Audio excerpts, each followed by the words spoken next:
I'm Jill Loftus of Retire Yoga Studio here in Roanoke, Virginia. We offer classes for all ages and all abilities, from beginners on up through advanced yoga students. I do hope you'll take a look at the website and see the various classes that we have to offer. We have a number of instructors. You do really have to try until you find a style and a teacher that you really attune to when you're practicing yoga. I do hope that you'll start to practice, whether it's here or somewhere else, because it really does improve your body, improve your life, and help your mind. Please check out our website, and maybe we'll see you here in Roanoke, Virginia, in Old Southwest at the Sanctuary. Hi, I'd like to talk to you about pranayama, or pranayama. Pranayama is the fourth limb of yoga.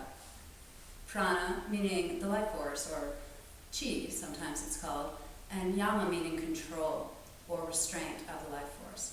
So there are several different techniques. Some of them are mantra, chanting of sacred sounds, or yantra, observing a sacred diagram, something that brings in, harnesses, and moves the life force. But today we're going to mostly work with breathing techniques. So these pranayama techniques are accessible for everyone. Typically, you approach your pranayama practice in a seated position, so you want to find something comfortable to sit on. If sitting on the floor crisscross is not comfortable, you can approach any of these techniques sitting in a chair. Just make sure that you have your feet flat to the floor and the natural curves of your spine. You don't want to be reclining down on the floor or leaning up against anything. So once you've found your nice straight posture, we're going to begin with what we call the resurrection breath. It's a technique in Kriya, and it's kind of like a reset button. You're letting go of your outer life and coming back into your inner life. And it's a double exhale over the left shoulder, through the open mouth. Simple, just like this. So you can practice that in between each technique, or if you find yourself getting distracted, come back to that technique and try again. So for our next practice, I'm going to introduce a breath that we call hongsau breathing. So hong as in Hong Kong, and saw as in like a saw, but spelled S-A-U. So this is the Gandra breath.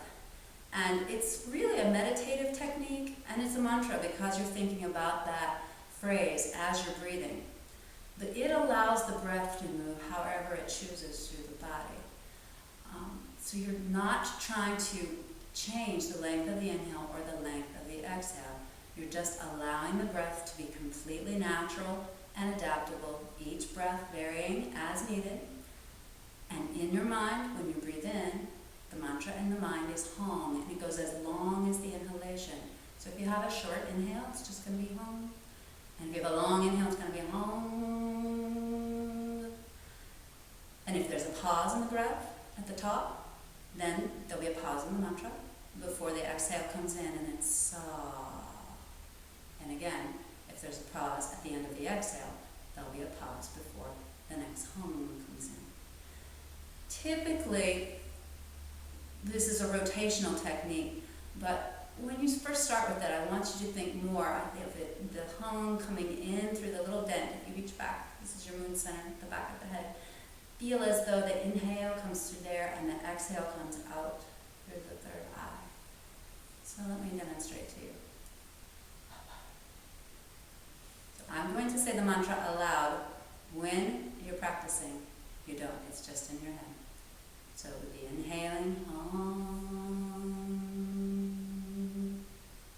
and the exhale, sa.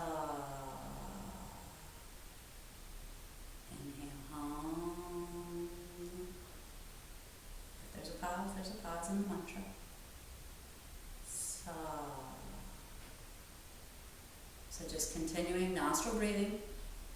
Very important to have the tongue relaxed in the mouth, to allow the jaw to be released, to allow the shoulders to remain relaxed so there's no tension in the body, and just continuing the mantra, hum, sa, for as long as you feel comfortable. Again, that practice you really don't have to limit at all. It's extremely safe, and it's also very meditative. You'll find your mind skip off to something else. You'll lose the mantra, come back, resurrection breath, try it again.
Be incredibly patient with yourself when you first start these pranayama techniques.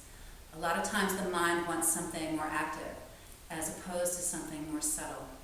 But there's a reason that pranayama comes after asana, which is the poses, in the 8 limbs of yoga.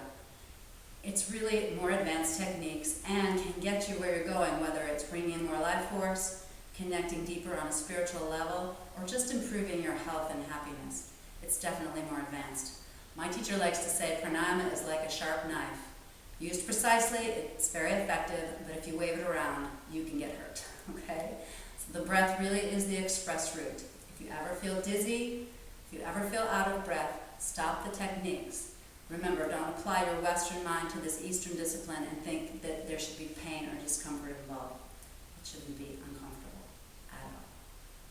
I hope that you'll choose to take a few moments over the next few days and develop a steady practice. Remember, just a minute or two every day is much better than sitting down and deciding you're going to do an hour once a week. So slow and steady is definitely the way to go. Namaste.